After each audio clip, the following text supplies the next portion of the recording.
All right. Let's see. Copy link address. I still have no idea how to get this link over to Facebook.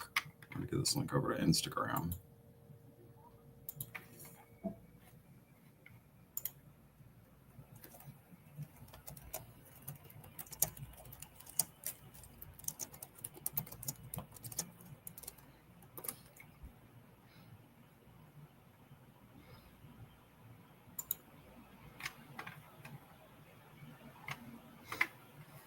Cool. So that's done. All right. We are currently Arlington, VA. It's got this nice hotel room. Some light in here because it's freaking dark. Reading light. All right. That's better. Okay, what is going on? We are in Arlington. Today was day one of the Aspire event, and got to say, it was pretty awesome. The light on the ceiling is going to bug the hell out of me now.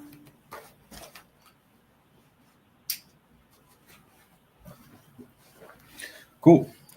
So we left this morning about 6 a.m. We got a nice 4-mile run in, 75 hard. We are still working on the gal, so bear with me.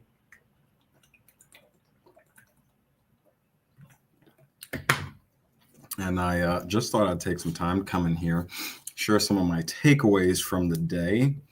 Awesome event with our host, Andrew Cordell. He's a pretty awesome dude if you haven't heard of him. We also had, I'm going to mess his name up. I know it starts, his last name is Wilson, Eddie. I always think Eric, Eddie Wilson, and then Mario, but I don't know his last name. So they're business partners doing all this Aspire events across the country. And it's pretty cool. So they've been dropping, tons of value. The last one they had was back in December. And, I was super pumped for that one because, oh boy, David Goggins was there. And if you know me, I love me some David Goggins. So Andrew was talking about today, the 3 phases of investing. And that is 3 key things that you really need to know, not only to get into real estate, but to actually build some serious wealth, because it's really only a small percentage of people who actually get into real estate and manage to actually build generational wealth. And so that is one of my goals. And so, here are the 3 things that most of us probably already know, 3 phases of investing. So we got sourcing deals. Okay. So that's, your basic lead gen. You're going to want to take the sniper approach and focus on finding your niche. Okay. And then you need to learn how to structure deals, which is obviously the hardest part. That's probably what 80% of the workshop was about today, structuring deals. And I definitely learned a couple things that you can do that were just kind of outside the box. So that was super cool. And that's where the money's going to be made when you structure that deal. For instance, they had a couple of their case studies that we were looking at. And of course, we have this whole room with, at least 100 people in there, and nobody could figure out how these guys, did the deal that they did, because when we looked at it, we came up with totally regular answers, with the normal way of thinking, and this is a deal that they made so much money on, and no one in the room even came close to matching what they came up with, which was crazy. And then you got securing the funding, which, where's that money coming from? How can you leverage other people's money and really get a good ROI? And so finding money is probably the easiest part of this. And then it's going to be structuring the deal. That's going to be your toughest part. And then once you know how to structure the deals, you can really niche down and use that sniper focus to figure out which deals you actually want to take a look at. Now, if you don't know how to structure a deal, then you'll be going after everything. And so the one thing that I was really the key concept for the day was red ocean and blue ocean. Red ocean being there's blood in the water, sharks in the water. It's very competitive in whatever area you are targeting, no matter what business that might be.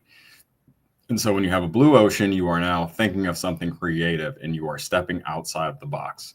And to be honest, you really don't have to be that creative, but we'll get there. Okay. But every deal in REI is going to have risk. As I said, learning how to structure those deals makes everything that much easier. The average person who can't structure a deal is going to go after a lot more of those easy targets. Okay, so great example of the red ocean theory is the example that they used was of course, wholesaling is definitely a red market, but the example they used was, imagine you're on a intersection, and on every single on every corner of that intersection, there are 2 McDonald's. And so what someone's going to tell you to do is to go open up another McDonald's and do everything the exact same way as those other McDonald's. And that is what your red ocean is. And so essentially that is what wholesaling is. You are in a red ocean. It is competitive. And those who don't know how to structure deals are going after not some of those easier ones, but a lot of people are going after the same stuff, which is why sellers are kind of pissed from 6-7 calls a day and all these people hounding them. It's because we're all thinking the same and we're not thinking outside the box and trying to approach these situations from a different perspective. So another cool thing they were talking about today was doing some PML brokering. That's definitely something I want to look into. The way they were structuring the deals and setting some of this up, and like the ways they talked about implementing some of it, it was just really amazing that if you know where you can plug into, there's just so much more you can do. And it's like, they talked about transactional lending a little bit, not diving really into like EMD lending or any of that, but just like double closing, which may see a rise in popularity over the next decade or so. But the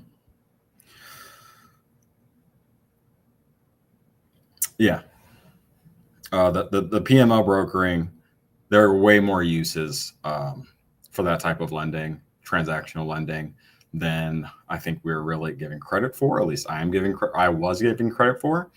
And so I think there are a lot more ways that people are going to be able to plug into those scenarios, and not just plug in once, but plug into the same deal multiple times.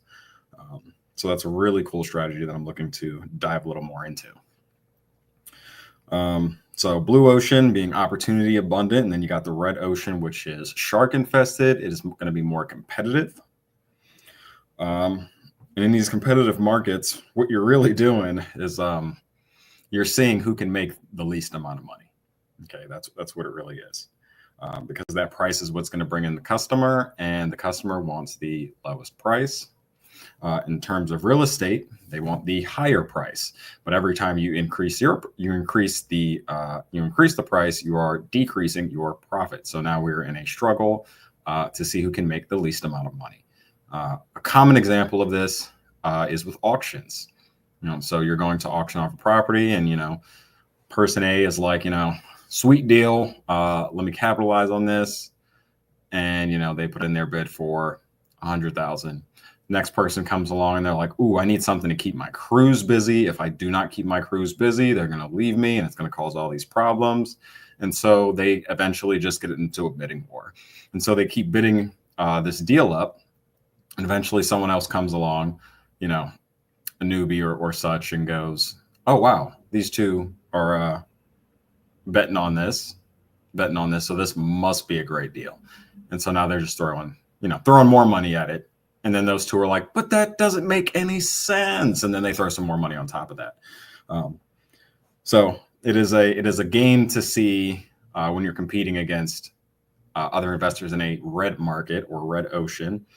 You are competing for the lowest prices, or excuse me, the lowest profit, which is kind of interesting to think about. So it was all about how can you restructure your strategy to provide value in new ways to attract customers.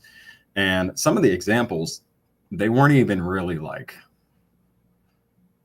out of the box. For instance, one of them that we talked about was, of course, Blockbuster. Um, and then there was another store. I want to say it was like, I think he said Hollywood something. I don't know. Some theater that used to be around, not theater, similar to Blockbuster, movie store that used to be around back in the 90s, but like they had a very similar concept and they only made slight tweaks and they became a competitor of Blockbuster. So it doesn't, if you have a creative idea, you can just step out of the box a little bit. It doesn't have to be super crazy.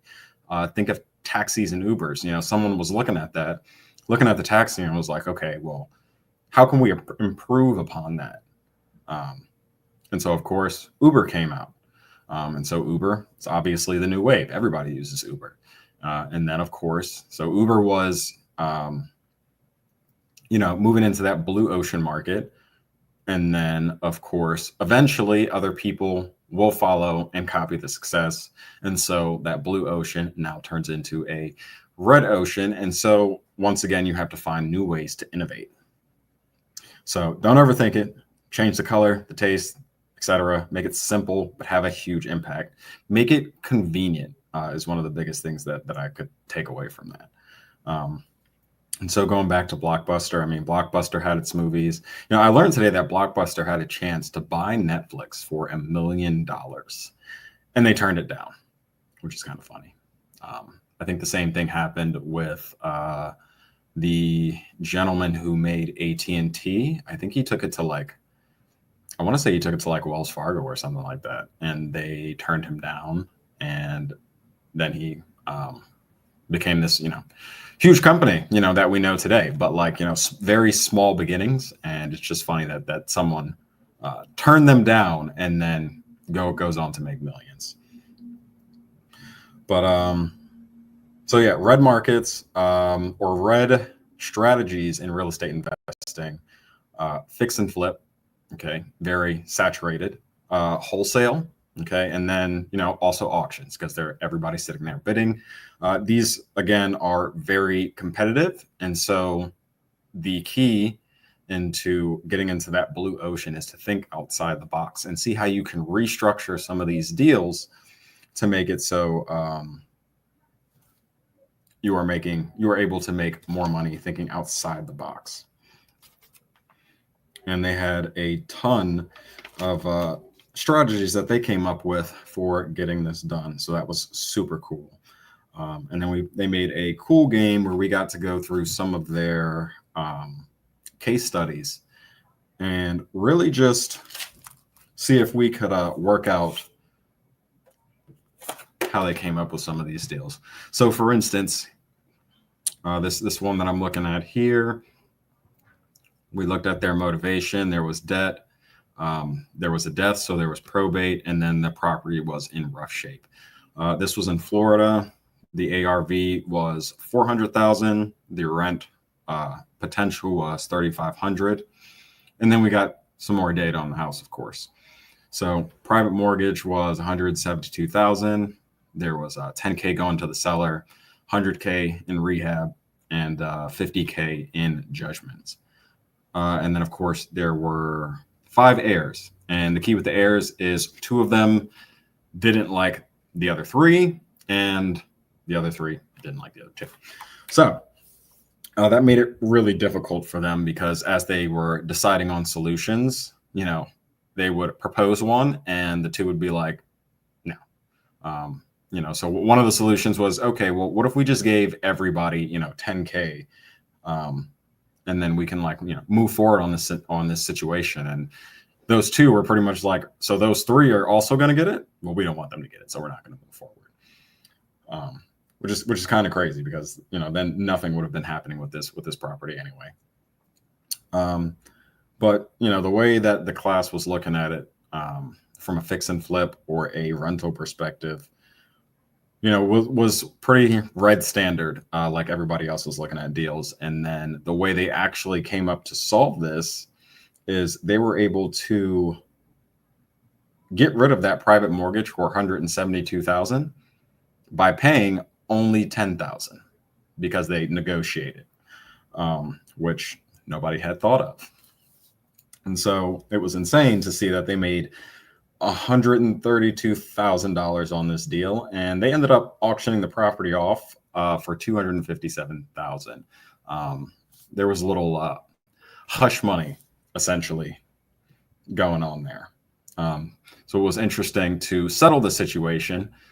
They told the three to just let it go to foreclosure, don't interfere, and you can get this 10K, because if they tried to do it any other way and they were talking to these other guys or talking to those other two, then the deal would have not moved forward. But luckily they came up with a creative solution and they made a lot more money than anybody else would on this deal.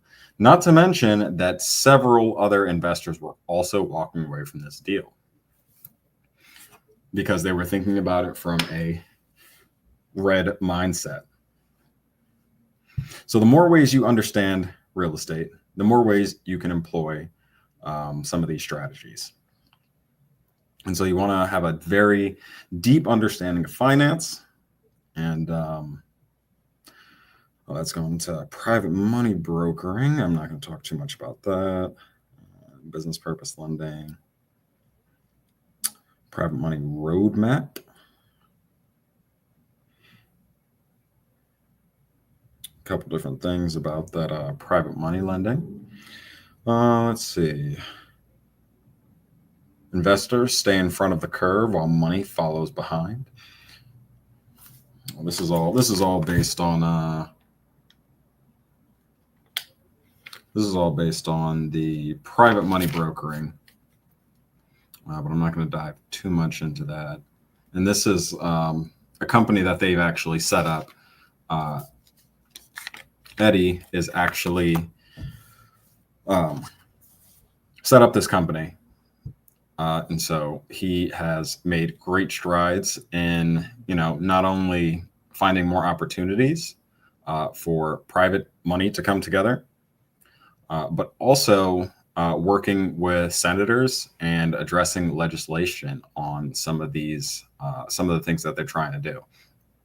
For instance, in Florida, they were attempting to, say if you want to be a private lender in Florida, then you need to have, a brick and mortar here. And, he gathered some case studies and went down to talk to the senator and said, hey, look, if you make this happen, some people will comply, some won't. But, think of the repercussions, and you essentially telling millions of dollars to hundreds of millions of dollars to just turn around and pull out of your state, to go deploy their funds elsewhere, which they definitely would. And, at that thought, the senator vetoed it. So a lot of cool stuff. And we talked about some deeds, some different types of deeds, warranty deeds, which are most common. That's pretty much what every homeowner is going to get. And then, of course, the trustee deeds and the sheriff's deeds. Foreclosure related, we talked quite a bit about foreclosures today, which is very interesting. I wanted to kind of be like, oh, I know some of this. Well, I definitely learned things that I absolutely didn't know. So we went over some kind of basic stuff, and going over liens as well, claims against the property. And then we went over some the liens and the deeds really played a large role in how we were looking at some of these creative strategies, which was really cool. So for those of you who might not know, Liens are financial encumbrances against a property. Okay, and they are attached to the deed and they will be in position. So think of them as rungs on a ladder, right? And so if you are have a first position lien on a property, say for 120,000, just to make up a number, your lien, it needs to be paid off. You're in first position, so your lien has to be paid off first before the people below you get paid. Okay. However, all lien positions can foreclose.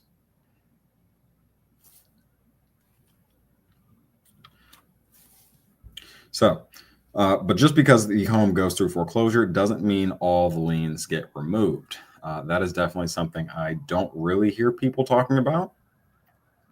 The lower liens by the liens that are lower on the ladder, those will fall off. Yeah.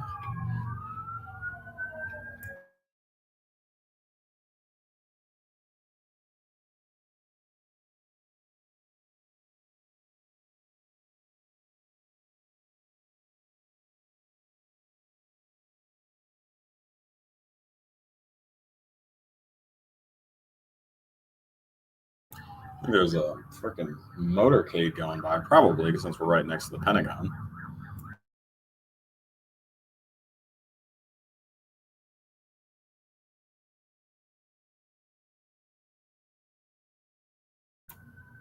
I don't see anything, but anyway, so just because a home goes through foreclosure doesn't mean all the liens get removed, and the lower liens fall off while the higher liens stay attached.